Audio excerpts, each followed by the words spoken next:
YouTube channel, and also those watching on New Wave Cable TV Channel 15 this morning, as it is Monday. And what that means is our good friend Lora Greathouse in studio with us this morning. And Lora, good morning and welcome in. Good morning, Mark. Thank you. Well, you're welcome. It's great to have you aboard this morning, as this Monday is going to move right along as it normally does. Yes, okay. When you have interesting topics, and what are we going to talk about this morning? Well, I'd like to start with Proverbs 20.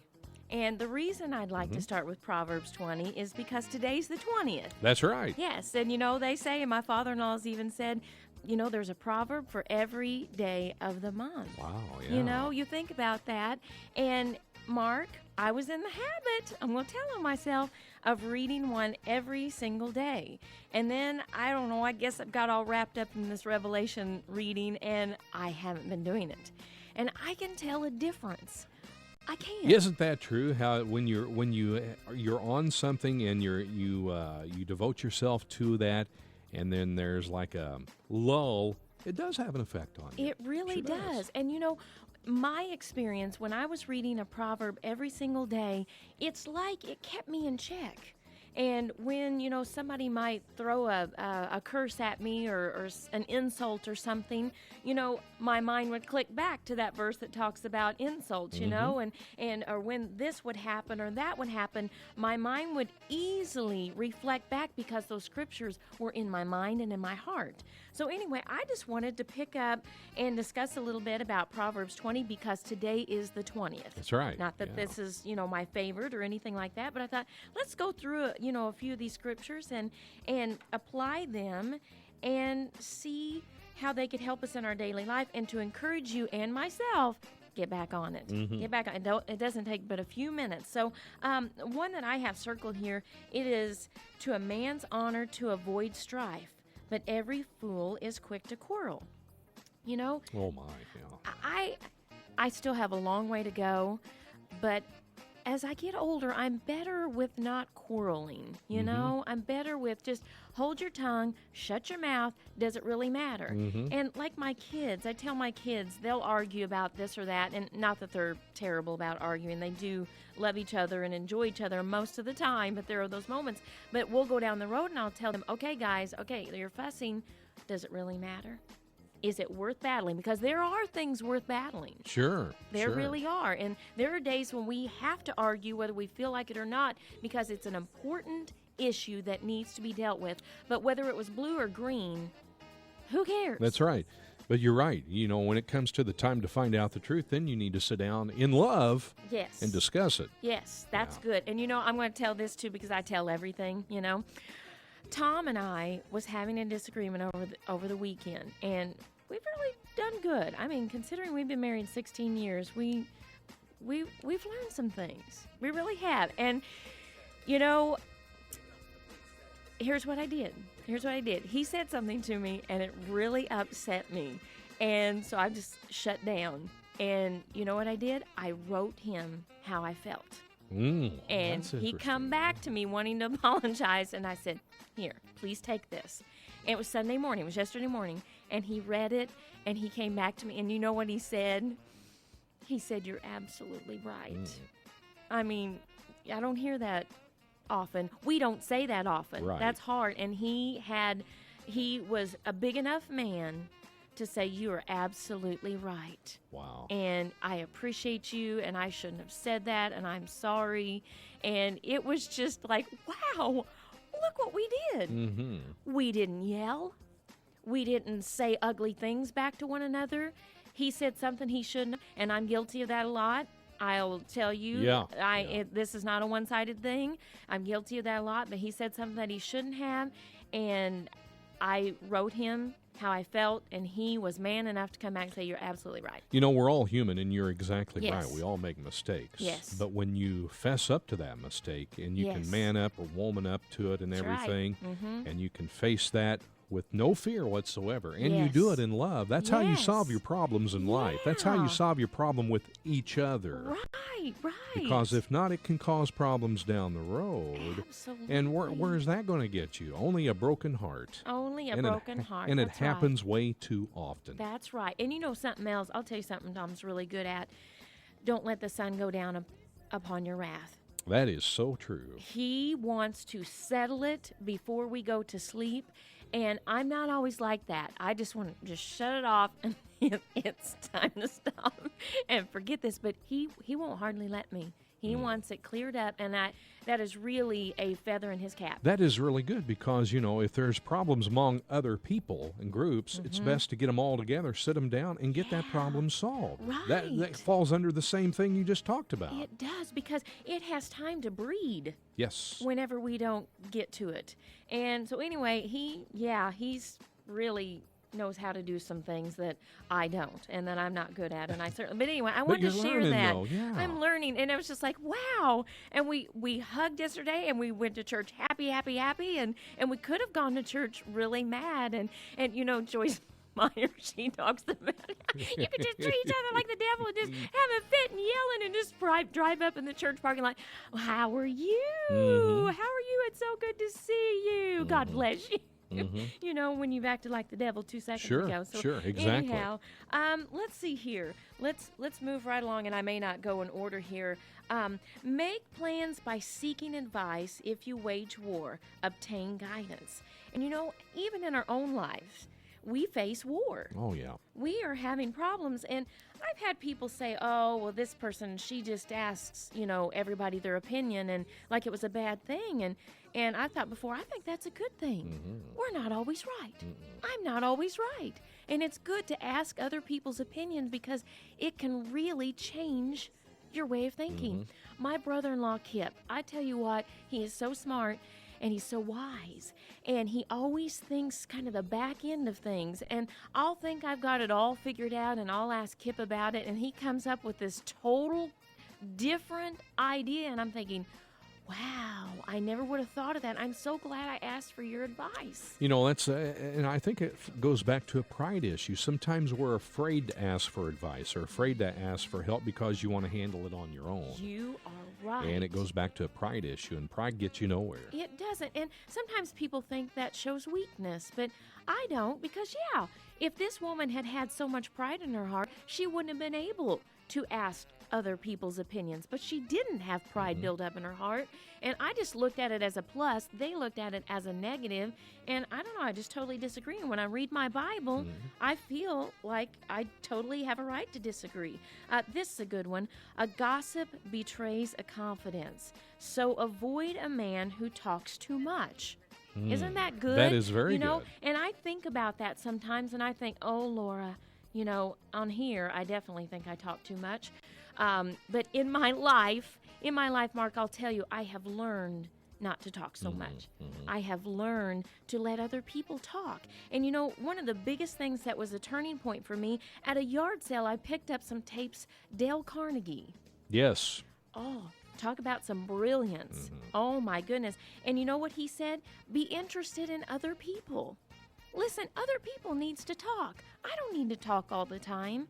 And I have my friends, and I know I'm not always good at it, but they tell me I'm a good listener. And I think, thank God, that took years for me to learn how to be a good listener. But we need to be interested in other people. We need to be interested in other people's problems and bear their burdens. And I thought, that's so good. Well, that is good. And I think when you listen, you need to avoid any other distraction that comes along with that, because you need to focus one-on-one with that people. That's right. And there's a lot of times where you may be talking with someone and then a distraction happens, somebody else comes in the room.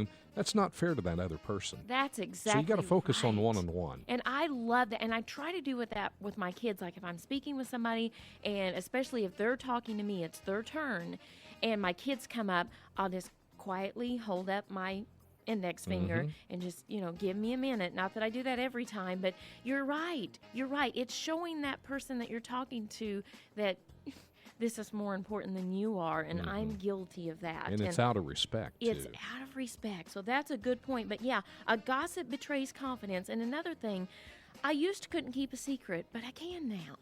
And it's only from God, and I feel good when somebody comes up to me and says, don't never tell anybody, never. And you know what? I feel good about knowing I could finally keep my mouth shut. You know, because you know a person that says to you, well, I'm really not supposed to say this, but that's somebody that I do not want to tell, you know, my stuff to, because I'm thinking, oh, wow, what did they just say to me? They just said, I'm really not supposed to tell this, but oh, my, you know, I used to do that. Not that I'm 100%, but I'm working on it. And I believe Proverbs has helped me because it reminds me a gossip betrays a confidence. A gossip betrays a confidence. This is a good one here. If a man curses his father or mother, his lamp will be snuffed out in pitch darkness. Wow. That's painful. That is painful. That is painful. It is. My dad is born again, but it took him till he was in his 60s to get born again. And before then, he wasn't the best father in the world. He knows it. I know it. And it's okay. I'm not mad about it. It's all right. But when things come up that can kind of drudge them up, I have a tendency to want to say, yeah, Dad did this and Dad did that, you know, but then I have to think about this. If a man curses his father or mother, his lamp will be snuffed out. I don't want my lamp to be snuffed out. You know what? Laura did some things that she shouldn't have done. And do I want people talking about that all the time? But sometimes I do think there's healing in it. Yes. You know, there was problems, and I do think there's a line, you know, between not speaking about it, not talking about it, and just constantly poking it down. I don't think that's good. But not just throwing your dirty laundry out everywhere and telling everybody, you know, what so-and-so did to you, because I tell you what, they could say it about Lora Greathouse. Well, she said that ugly thing to me, and she did this, and she didn't do this right. You know, you got to think about that. I am as guilty as sin. Sure. I really am. An inheritance quickly gained at the beginning will not be blessed at the end. Oh, wow. How many times have we seen a kid or somebody immature get a big wad of money, and it was the absolute worst thing that could have happened to them? That's right. Yeah, that's exactly right. I've seen that. One of our church kids was to inherit a certain amount of money when he was 18 years old. He didn't work. He couldn't wait for that day, and when he got it, he just squandered it. I see him walking or on a skateboard to this day, and it was a huge amount of money. Wow. Yes, and I know somebody very close to me that got like $20,000. It was the worst thing that could have happened to this kid. The worst thing. I mean, in no time, it was all gone, and he had nothing to show for it. Very, very sad. That is sad. Let's see here. Here's one. Oh, this one's good. I think we have time to squeeze this one in before our break. Go ahead. The Lord detests differing weights, and dishonest scales do not please him. So, you know, basically that's telling us, be honest with people, be true. And Rodney told this story yesterday, and it kind of goes along with this line of being honest. Okay? There was this man way back in the day, a Jewish man, and he was a rabbi. And he told his student to go get a saddlebag because we're going to make a trip. And so he went with a certain amount of money that he had to the marketplace, and he says, I think I like this saddlebag. And the man says, okay, great, good choice. That's a nice one. They switched money. The young man grabs the saddlebag. He goes back to the rabbi, and he says, Rabbi, he says, I got this saddlebag. And he says, you're never going to believe what happened. He says, after I was walking down the road to come home, I found a diamond in the saddlebag. He says, we're rich. We got it made. And the rabbi looked at him and he said, take it back. He's like, what do you mean take it back? I bought this saddlebag fair and square. It had this diamond in it. Nobody's ever going to know it. He said, take it back. So he hangs his head. He grabs his saddlebag with a diamond in it, and he walks back. And he gives it back to the merchant. And the merchant said, praise be to the God of your rabbi that he had it in his heart to send this diamond back to me. Oh, wow. Praise be to the God of your rabbi, because he knew the God of that rabbi impressed upon his heart not to be dishonest, to do the right thing. Wow. And I think how often, and I'm not patting myself on the back, but this is just for instance. Last Thursday, Lucy came to the store with me, and she brought a blanket. You know, it's freezing cold in the store. And so after we get out to the parking lot, I get all the groceries out. I get her blanket out. And there's a paper plates that I know we didn't pay for. you know, and I'm like, oh, good grief, who wants to go back in there after you've gotten out? And so I saw one of the helpers and cart guys. I said, Mitch, would you take this back in? I know we didn't pay for it, you know, but I just as easily could have put it in my car and take it. It was $2, you know, but I don't want to live with that. Yeah. Faithful with a little, faithful with a lot. And whether you find paper plates in your saddlebag or a diamond in your saddlebag, the right thing to do is to give it back. Oh, that's awesome. You know? That's true. And so it's Proverbs that helps us to be honest. And I got a long way to go. Oh, Mark, I got a long way to go. And I'm just using that as an example. It was just the right thing to do. And it was a pain in the fanny, but it was the right thing to do. And I thought, what a story. But, had it been a diamond in my cart? Could I have taken? Well, you know, first of all, in this day and age, where would you take it? Where would you take it? The first person you asked, did you lose a diamond? Well, I sure did. Sure, everyone's going to lose a diamond if that was the case. Everybody would have lost that diamond. That's so right. Anyway, what do you do? But the long story short of it, Proverbs helps us. Wow. Isn't that good? Yeah. Isn't all we have to do is just turn to Proverbs, and there's the answer right absolutely. there. It helps you, and it helps you feel better about yourself. That's right. As we're heading into 9 o'clock this morning, Laura, we're going to come back and talk more and find out. And we're also going to give away a CD next hour. As we're heading into 9 o'clock, it's Mark and Laura, the Vine Morning Show, here on a Monday at Real Life Radio. This is your home for best in the world. That's Mercy Me here at Real Life Radio, 105.5 and 90.9 The Vine, the best Christian music for you and your family. And welcome back. Good morning. It's the Vine Morning Show. Here we are on this Monday morning, this beautiful Monday morning. I'm Mark along with Laura. And good morning, Laura. Good morning, Mark. And we were just talking about Proverbs 20, and now we're going to focus our shift now to Ron Reagan Jr. Yes, what's up with this? Yes. Well, you know, I didn't know anything about him, but whenever Tom and I were watching the news on the pitiful incident that happened with the Marines, was it 5, I think is what it come to. Yeah, well, we were watching the news on that, and then it goes to commercials. And Ron Reagan Jr. pops up, just sitting on a chair, just a curtain behind him. He's just talking to the camera. And he apparently is part of this organization called Freedom From Religion. And he is asking people to donate to this cause. And I'm glad you're sitting down, Mark. And maybe you know this already. It blew me away. At the end of his talk, he says, Ron Reagan, lifelong atheist, not afraid of burning in hell. Wow. Oh, my goodness. He said this on TV? Yes. I rewound it, and I videoed it with my camera and sent it to my brother. I'm like, can you believe this? And he said, wouldn't his daddy be proud? Oh, my goodness. Such a sweet man. He would absolutely be disgusted to know, and saddened and frightened for his. Can you imagine? I'm not afraid of burning in hell. Just with a smirk on his face, and I thought, oh, it won't take you 1 second in hell before the fear will mount so high you will really regret this. It's sad. It breaks.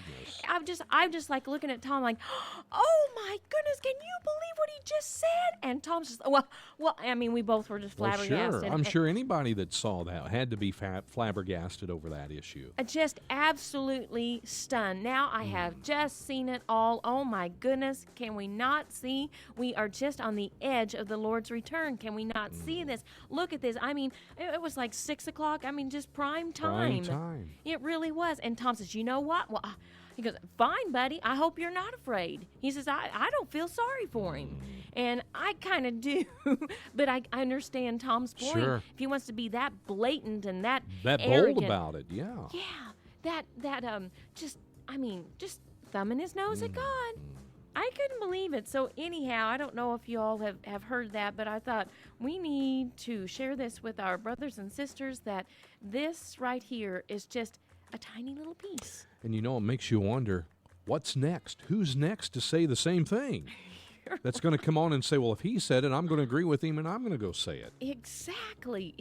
What a good point. And yeah, if he can be that bold, I think I'm going to be that bold too. And it's, and that's why we need to be that bold back. and just start dishing it right back out, because we have to remind these people that we were founded on God. Mm-hmm. We were found. I heard a cute little story. Well, I say it's cute. I didn't know this, but George Washington told the nation, we know this, to fast and pray. And he dedicated our nation to God, and he did the right thing by reading his scriptures and down on his knees. And did you know, you probably already know this was news to me, the Battle of Long Island, and they were surrounded, and they were about ready to be overcome, and then this fog, I guess, just comes from nowhere and hides them. And it was I heard a preacher and Perry Stone were talking about this on what I was listening. It was this morning. I don't know when it was taped. But there was a part of the people, anyhow, that was in this battle, and they were surrounded at some point in time, and a fog came and hid them. Wow. Isn't that powerful? That is supernatural. Powerful. Yes. You know, and fasting and praying, if we think that doesn't matter, it matters. If we think that doesn't change things, it changes things. And I've really been under conviction to begin a fast of some sort, and very soon. And it's funny how this has been in my heart for, several days, a few weeks. And I heard this one lady the other day, this sweet African-American lady was having so many health problems, and she said, I know my God has the answer. I know my God has the answer. And she says, about the third day into my fast, she said, it just came to my mind, stop drinking pop. Stop drinking pop. Yeah.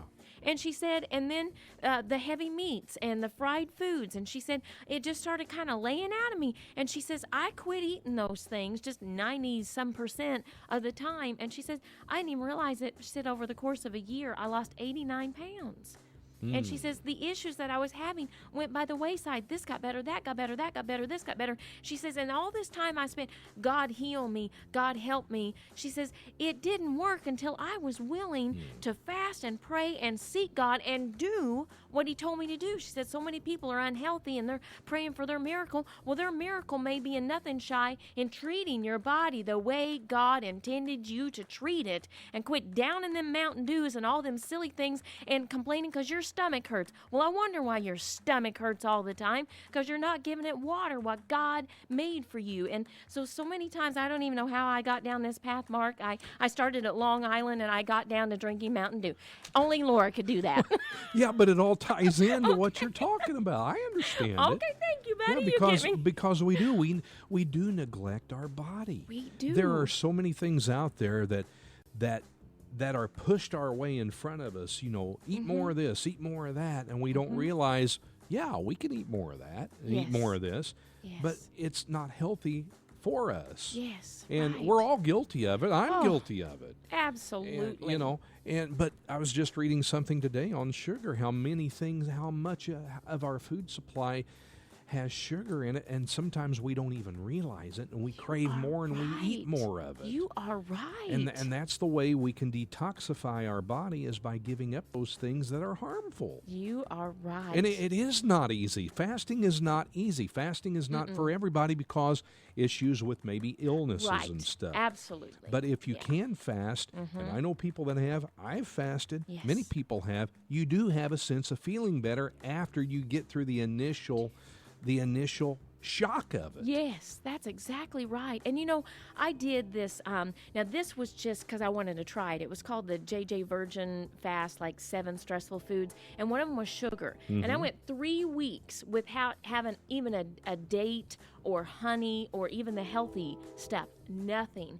And I'm telling you what, it made me a believer. And now I really watch the sugar, because I can tell I'm closer to God when I don't eat sugar. I can hear clearer. I can think clearer. My prayer, everything's different. And when I do eat sugar, you know what I feel within hours or maybe the next day? Paranoid. That's the truth. Nervous, anxious, I'm kind of shaking, and I feel paranoid. And I'm like, nothing but that devil sugar did that to me. And I'm thinking how masked we are, how dulled we are by just the food that we eat. And, I can tell, like, when I've been eating bad, that my temper, and when I eat good on my normal, healthy diet, I don't have much of a temper. Mm-hmm. And Tom will even tell me, look what those kids are doing, and that's really ticking me off, and it's not ticking you off. It's like you're almost too much the other way, too mellow. He'll tell me, you're almost too mellow, Sure. you're letting them do da-da-da. I'm like, I don't know, it just doesn't, they're being loud or they're banging on this or that, and it just doesn't bother me. But if I eat that junky stuff that everybody else is eating, it ticks me off.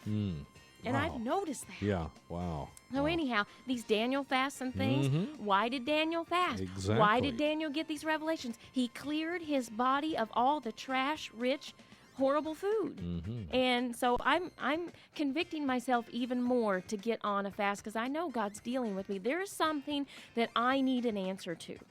I need an answer. And every time I ask God about that, you know what rolls through my mind? Fast. Every time I pray about fast, it just splashes through my head. I know, and there are many of you out there listening, you need an answer to a problem, and fasting and praying may be the only way that you will get it. So Amen. I did not mean to get off onto that at all. No, but I liked where you ended up with it. Okay. But it does. Everything you're saying is tying in to what you originally started out with. Okay, well, Yeah. praise the Lord. I'm glad you can make some sense of it. I can, and I think most people that are listening can understand it too as well. If you just listen, that's it. If we just listen with our minds and our hearts, Yes. it will sink in. Yes. It sure will. We're going to come back, talk more with Lora here on the Vine Morning Show on this Monday.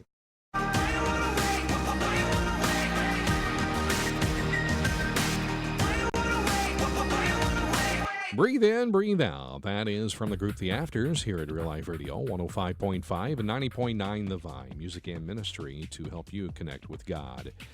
As it is a Monday morning, I'm Mark along with Lora. Good morning, Lora. Good morning, Mark. And we just finished up talking a little bit about the comment that Ronald Reagan Jr. made. Yes. And wow, sad. it is. And where are we at now?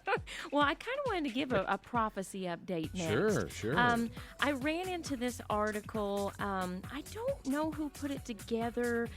We've got Jonathan Cahn's books on here and Mark Biltz's, so it could have been one of them or both of them, but it's an article that I want to read you little spots of it. Okay, like this one. The tree at Ground Zero. Now, we all know that that was a sycamore tree. And after it fell down, they replaced it with a cedar, like Isaiah 9:10 that Jonathan Cahn wrote about. The sycamores have been cut down, but we will replace them with cedars. And it's kind of an arrogant, defiant act against God. Well, we all know that they planted the new tree, and experts were brought in to save it because it was dying. No matter what they did, they changed the soil, they did everything. Well, this tree was finally removed on April the 15th of 2014, the day of the first blood moon. Really? Wow. Yes, and that is our tree of hope. That's what they called it. And they removed it. And they removed Oh, it my because it was goodness. dead, and on that day was our first blood moon. Oh, my. That's pretty scary. Okay, and then the second blood moon, if you'll recall, Libyan national Thomas Duncan dies of Ebola in Texas just before the lunar eclipse ends. Did you know that? I did not know Yes. that. Now, and you know another thing, I've said this before, Jonathan Cahn says the beginning of the Shemitah is often a shadow of what's to come boldly at the end of the Shemitah. We are approaching the end of Shemitah, September the 13th. 13th, isn't it? And it scares me, Mark, to think, okay, if we had a 6-point earthquake on the beginning of the Shemitah, okay, could we have a great one at the end? This fella dies, at the beginning of the Shemitah of Ebola. Could we have another pestilence or, problem with a deadly disease? That's what it scares me. I'll just tell you, it does. It does. I know we're not supposed to be scared. We're supposed to fear not, but I have a problem. I'm a little bit afraid. Okay, the next one. China, now the world's largest economy. The morning of October 8th, Daily Mail releases the story saying, according to the IMF, the Chinese economy is now the world's largest economy, placing the USA in second place, the first time since 1872. The rising and falling of a national economy happens in the Shemitah years. The Daily Mail reports it's released while the second blood moon is in progress. Okay, and it's got the little Chinaman holding a Chinese flag and an American flag, and he is gloating that they have now come above us. And who's to say someone else won't come above us, like Mexico, for instance? Who knows? Yeah. Who knows? Because we are slipping. You know, Mark, I thought this morning, our nation, the United States of America, is, in my opinion, in stage 5 cancer. Oh, yeah. And that's how I feel. I mean, we are just beyond, but not to deny that we could, but I just feel like the bulk of the people are not willing to do it. But Christians are praying. I mean, they are getting with it, and I really think that there are some amazing things happening because the Christians have finally decided to get on their knees, and I'm one of them. This it's really prompted me to, Laura, pray for the nation. Pray God to forgive us, and we didn't want these things. God, remember, have mercy on us that disagrees. Moving right along, the baby cow with the number 7 on his face, I think it was in Pennsylvania, and it hit the papers on the Shemitah day, September 25th. It hit the papers. And then, lo and behold, there comes another red heifer with a number 7 on him, and he was actually born on the Shemitah day, and they named him Shemitah. Shemitah? Isn't that cool? Wow, but it makes you think, as the prophets are telling us, reminding us of Pharaoh's dream. In Pharaoh's dream, there were 14 cows in all. These 2 cows with the number 7 on them equals 14. And, there was one dream, and one person interpreted it, and a country decided to listen. And Mark, what's so sad is we have multiple prophets shouting every time they get the chance and every time they get a microphone that destruction is coming, judgment is coming, the economics of this nation and in this world are failing, and very few people are listening. And we have hundreds and thousands of messages, and nobody wants to listen, whereas way back, Egypt had one voice. One voice, and they listened. They heeded. Had they not heeded that message, oh my goodness, thousands would have starved to death.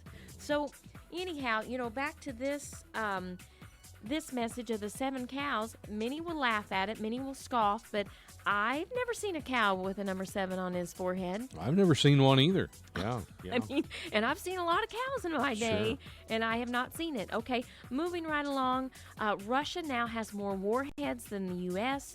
In recent years, Russia has increased its deployable warheads, while at the same time, the United States has been decreasing its atomic warheads. It's reported in Moscow Times that Russia overtook the United States in nuclear warheads the first week of October.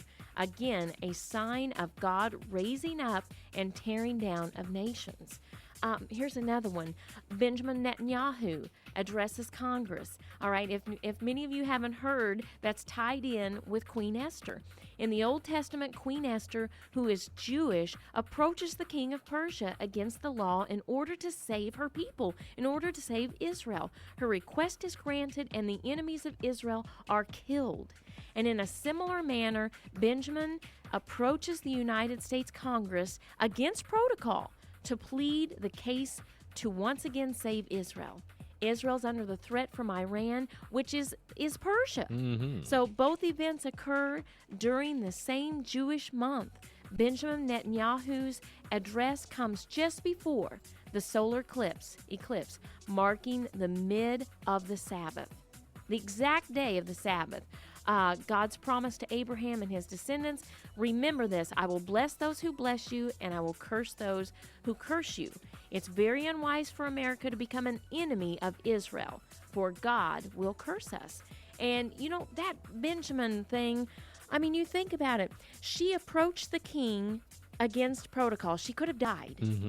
She really was stepping on some thin ice, but she had the guts to boldly bust through and plead her case, and she made it. And she saved the people. And Benjamin Netanyahu did the same thing. He boldly came when he knew it was against protocol, when he knew there were people angry about it. He came anyway at the time of Purim. He came on the last day of Queen Esther's fast before she approached the king. And he's approaching us, asking, pleading for our help. And many people disrespected him by not even showing up. Shame on us for doing that. And it was like we saw biblical things unfold, and we did. That was a very biblical thing that happened, but we're too dull to notice because we don't know the scriptures, we don't understand things, and we're not snapping them together. Another thing that people may not realize, on March the 20th, where we had the solar eclipse, it was, like we said, the exact center day of the Jewish Shemitah year. It was the equinox, marking the first day of spring. The moon was at perigee, at the closest point to Earth, which we call a supermoon, and it was the first day of Nisan on the Jewish calendar. So many things hit that moment. The third blood moon, let's see, was the firestorm that erupted in small Indiana town when the owner of Memories Pizza denied to serve pizza at a gay wedding. And that just hit the fan. But you know what? Once again, the Christians showed up and showed out, because within 2 days, Americans from across the country donated $840,000 to help that couple who had simply voiced their religious convictions. Wasn't that great? That was just awesome. And then, this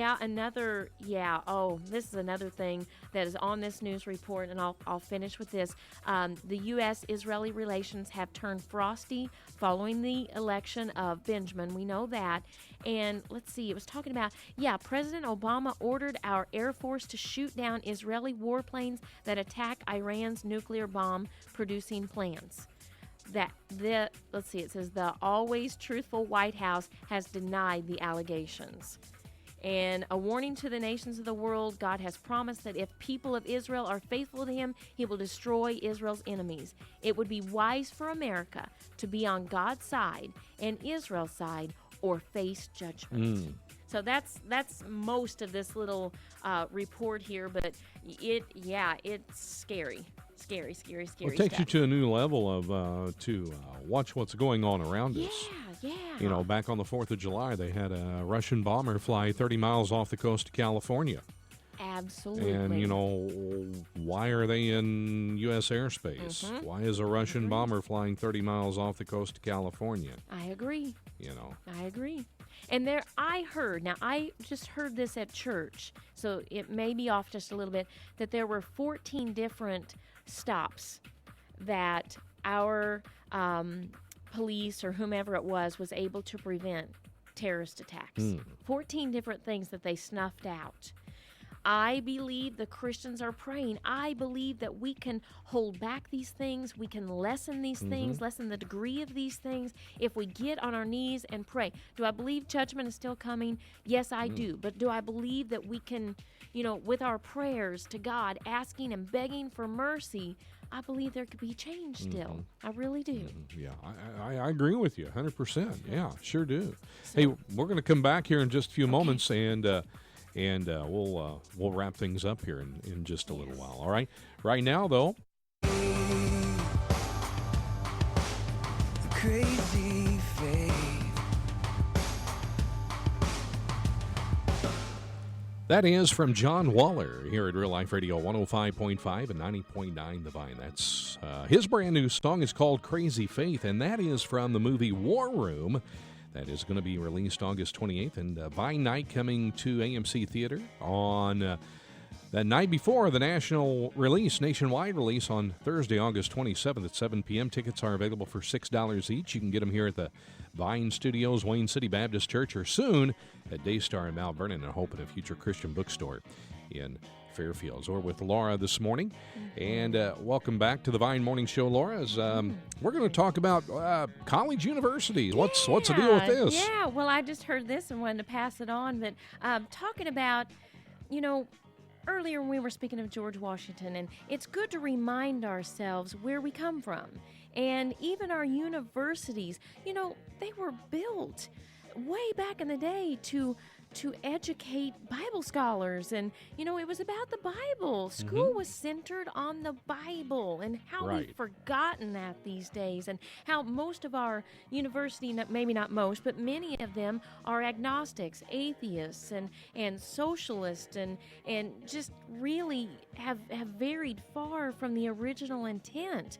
And jotted these down and thought, oh, that's really interesting. Like Harvard, for instance, their original motto was truth// glory in Christ. Harvard. Wow, Harvard. Glory in Christ. Wow. That's awesome. It is awesome. And then Rutgers University, their motto was Son of Righteousness, shine on the West also. That's good. That is good. Johns Hopkins University, the truth shall make you free. And Columbia University, in thy light in thy light we shall see light. That's a good one too. And Princeton, oh, this one's great. Under God's power, she flourishes. Isn't that great? That is great. The original motto of Princeton was under God's power, she flourishes. So we have to remember our bones, remember where we come from, remember where our schools and universities and what they were built upon. And Mark, I told you off air, knowing all this stuff is heavy. It's heavy for the two of us. It's heavy for our listeners. Sure. My own mom said, now this is the truth, my own mom said, I just have had to step back from this. She goes, I couldn't even listen to you last week because it's almost too much. Yeah. It's too heavy. And she's getting it from lots of different directions. Sure. Our family seems to be submerged in this. And she said that I was just kind of getting to where I had to take a break. And, I've heard many people say that. Even Jim Baker's wife is, and Rick Wiles, they had this discussion. It just gets too heavy. It gets too heavy. And he said one time, he said that God laid it on his heart that America was going to have a famine. And he's like, God, how could America have a famine? And he said it came through his mind, volcano. And he said it just made him sick. I mean, it made him sick, just hurt all over. And he's like, oh, my. And he said it just grieved me in my spirit. And he said I just couldn't stand it. And he said, so I'm just like, okay, I got to step out of this. I got to watch some TV or something, lighten the mood. I can't handle it. He flips on the TV, and lo and behold, there was a documentary on Yellowstone National Park. Oh, my. Yeah. Wow. And he's like, I couldn't even get away from it. It's like God wouldn't let me, let me get away from it because it was a message that needed to be passed on. But I understand, and Lori Baker's like, oh, we understand. Sometimes you just have to take a break from it because it is heavy. And it's hard. But like Jonathan Kahn said, he said, we're called to be watchmen, and we're called to bring this message and look into the future and bring it to people. And he said, I just like, God, I don't know. And he says, I opened up the book and it just blasted me. Ezekiel, I think it's 33:3 or something about talking about if you don't give this message that you are called to give, the blood of the people is on your hands. So you and me, when we are given these opportunities, and you out there, we're all preachers. We all are to preach the message, whether it's to our own family, to our next door neighbor, a coworker, whatever. We all are to deliver and proclaim the message of God. And so we have to give this message whether we want to or not. But you know what, Mark? It's a fixed fight. We have to keep telling ourselves we can't lose hope. You and I spoke about that off air. We can't lose hope in these last days. It is heavy. It is hard. The news is scary. And when you match it up with the Bible and all these crazy things, and you've got somebody coming on television, on primetime television, saying, I ain't afraid of burning in hell, and it's shocking. The life we're living, Mark, is shocking, but before we were formed in our mother's womb, God created you for this time and this hour, and it's late, and we are no longer can say the last days are coming. We are in the last days. We are here, folks, and God knew, and He built you for such a time as this, so don't fear it. Don't be afraid. Minister, proclaim, watch, and prepare. The Lord's return is soon. We're with Laura this morning here on the Vine Morning Show, and more to come here on this Monday.